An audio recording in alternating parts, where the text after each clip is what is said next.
March 15, 1975, 11:47 p.m. The Carlisle Hotel, Suite 3204, Manhattan. Three of rock music's most important figures being in the same room wasn't a coincidence. But what happened 3 hours later would take an unexpected turn and nearly turn three legends into enemies. Mick Jagger, 31 years old, the charismatic leader of the Rolling Stones, was at the peak with the success of It's Only Rock and Roll. David Bowie, 28 years old, had conquered America with Young Americans.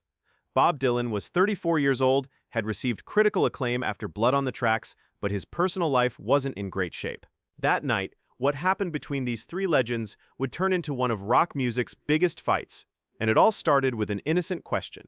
Which of us really writes better songs? When David Bowie asked this question, it was exactly 11:52 p.m. The room's atmosphere instantly filled with electricity. The meeting wasn't planned. Jagger was at a private invitation from a Columbia Records executive. Bowie had come to celebrate after his Saturday Night Live performance. Dylan had joined at the last minute at a close friend's call. At 11:30 p.m., when all three met in the hotel's luxurious lobby, the first reaction was polite greetings. What a coincidence. Comments. Brief conversations about the industry.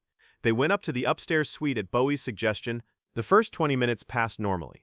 Whiskey, champagne, cigarette smoke. Polite conversations about recent projects. But three egos, three different musical approaches, three different definitions of success couldn't stay in the same room for very long. 11:45 p.m., Bowie, more relaxed under the influence of champagne, said, "You know, we all do the same thing through different methods. We make music, we affect people. But which method is most effective is debatable," said Jagger, with that familiar mischievous glint in his eyes. Dylan swirled his whiskey glass and replied, "Impact can't be measured. What matters is authenticity." 11:47 p.m. Bowie's question hung in the air. Which of us really writes better songs? Jagger leaned forward. Interesting question. In terms of sales figures, Rolling Stones is clearly ahead. Sales figures don't show artistic quality, Dylan said harshly. McDonald's sold billions of hamburgers too. That doesn't make it the world's best restaurant. 11:49 p.m. Jagger stood up. The McDonald's comparison is harsh, Bob. We've been bringing excitement to the world for 12 years. How many proven successful songs have you released in the last 5 years? The room filled with ice. Dylan slammed his glass on the table. Proven successful songs. Dylan's voice rose. I awakened a generation with Blowin' in the Wind. Which song did you change the world with? Bowie tried to intervene. Wait, this is a ridiculous competition. No, David. Jagger turned toward Dylan. Bob's right. Let's discuss artistic creativity. Face it, Bob. Rolling Stones took your sound and made it better. 11:52 p.m. Dylan jumped to his feet. You took my sound? You're still playing the same 12-bar blues patterns. Blues copying? Jagger's face reddened. We developed blues, and I completely transcended it. Dylan said, while I was pushing boundaries in songwriting, you were still repeating, I can't get no satisfaction. Bowie watched both artists getting tense. Okay, this is getting ridiculous. No, David. Jagger turned to Bowie. You join in too. What is glam rock? Just a costume party. 12:05 a.m. Bowie's face changed. Costume party? Makeup, weird clothes, stage show, said Jagger. But where's the originality in music? Originality is within the character, Bowie replied. I reach different musical truths by exploring different personas. That's escape, Dylan said. A real artist doesn't hide themselves. They reveal themselves. 12:08 a.m. Then why do you constantly use metaphors? Bowie asked. Write a straightforward, understandable song for once. Because reality is complex, Dylan said. Simplifying it is lying. Or you don't have the courage to speak plainly. Jagger said ruthlessly. Dylan was really angry now. Courage? Where were you when I wrote Masters of War? You were trying to be popular, Jagger replied. Writing protest songs isn't courage, it's trend following. 12:12 a.m. Now all three were standing. Their voices had risen, the ego clash had reached its peak. Trend following? Dylan laughed bitterly. When they booed me at Newport Folk Festival, was I following trends? That day you showed your true colors. Bowie said, you left folk music and started doing what we do, evolution. Dylan said, if a musician starts doing the same things, they die. Then why do you constantly change? Jagger asked. Is this your real identity, constantly running? 12:15 a.m. Dylan had hesitated. because this question was at the very center of his internal conflict. Dylan was searching for words. I'm searching for truth. Or you're constantly running because you can't find the truth, Jagger said mercilessly. Bowie intervened. Mick, you're going too far. No. Jagger turned. This is an honest conversation. Bob, you constantly say authentic, but who was Robert Zimmerman? Wasn't that also an escape? 12:18 a.m. This blow deeply wounded Dylan. Silence fell over the room. Dylan walked toward the window, looking at Manhattan's lights. Yes, my name changed, but the art was real. Real? Bowie now joined in. You also use personas, you just don't admit it. Dylan turned. What about you? Mick, you play the bad boy role on stage. David, you're constantly different characters. Which of us is real? 12:22 a.m. A cold silence. 3 artists looked at each other. Boastful conversations, harsh responses, ego clashes had now exhausted all 3. Jagger was the first to speak. This went very badly. Bowie sat down. We went too far. Dylan was still at the window. Why did we do this? Because we're all afraid, Bowie said quietly. Both artists turned to him.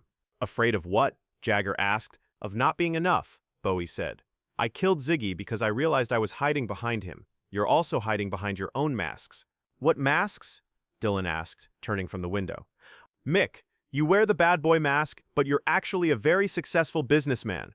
Bob, you wear the wise man mask, but you're actually a lost child. I constantly wear different masks because I can't find my real identity. 12:28 a.m. The room's atmosphere had changed. Anger was giving way to fragility. Dylan turned from the window. So, who is the real identity?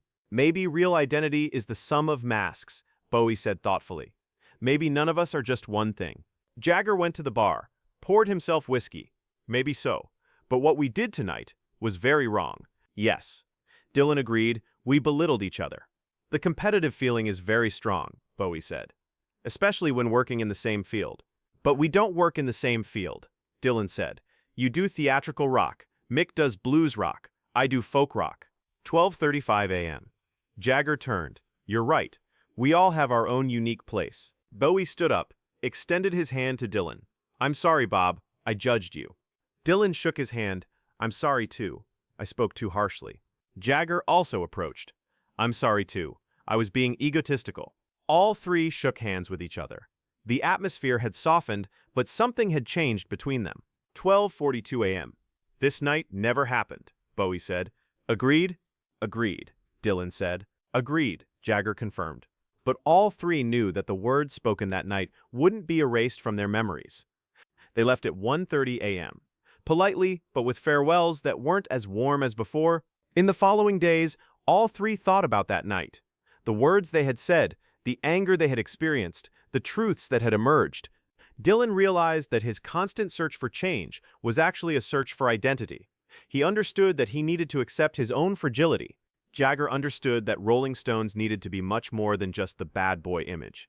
He needed to discover deeper things musically.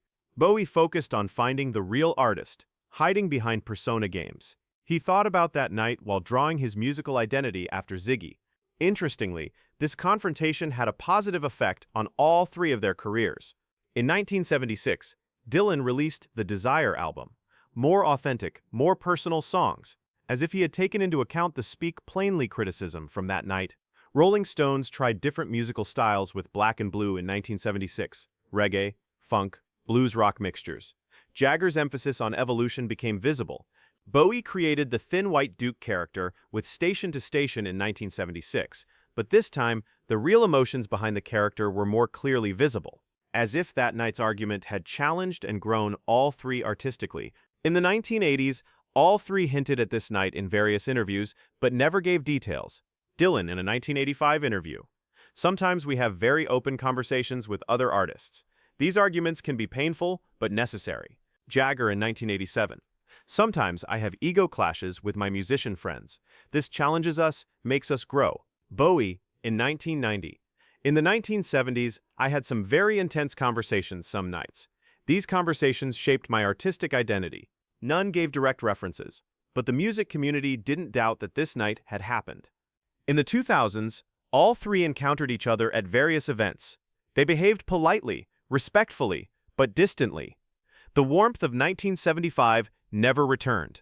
When Bowie died in 2016, Dylan and Jagger made separate statements. Both praised Bowie's artistic courage, but didn't mention personal memories. The truth is, that night three geniuses came together and got to know each other. Not only their artist identities, but also their fragilities, fears, egos, and this meeting was very productive musically, because real creativity sometimes emerges from confrontation. The only witness who knew about that night was the hotel's room service employee, Carlos Mendez. He had heard part of the argument in the room while serving late at night. When Carlos retired in 2018, he told a local newspaper that night there were three very famous musicians. At first they were shouting, then they became very quiet, but they all left politely. It was a very special moment. Apart from Carlos's testimony, this night didn't make it into official records, but it remained as one of the most interesting secret moments in music history. Today, only Dylan and Jagger survive from the three artists. The distance between them still exists, but both have taken their place in music history, and perhaps that night's argument made them better artists. Because sometimes you need to break first to grow. Sometimes the painful truths that your closest colleagues tell you take you to the next level. The real lesson of that night is this. Great artists are also human. They fear, compete, experience ego clashes, but when these conflicts are processed correctly, they can turn into greater art. Mick Jagger, David Bowie, and Bob Dylan. Three different approaches, three different musical geniuses, the truths revealed by one night. And these truths remained as one of the hidden pages of rock music history. The argument that began on March 15, 1975 at 11:47 p.m. ended at 1:30 a.m., but its effects lasted for decades, because that night, three legendary names looked at each other not only as artists, but also as human beings, and what they saw changed them all.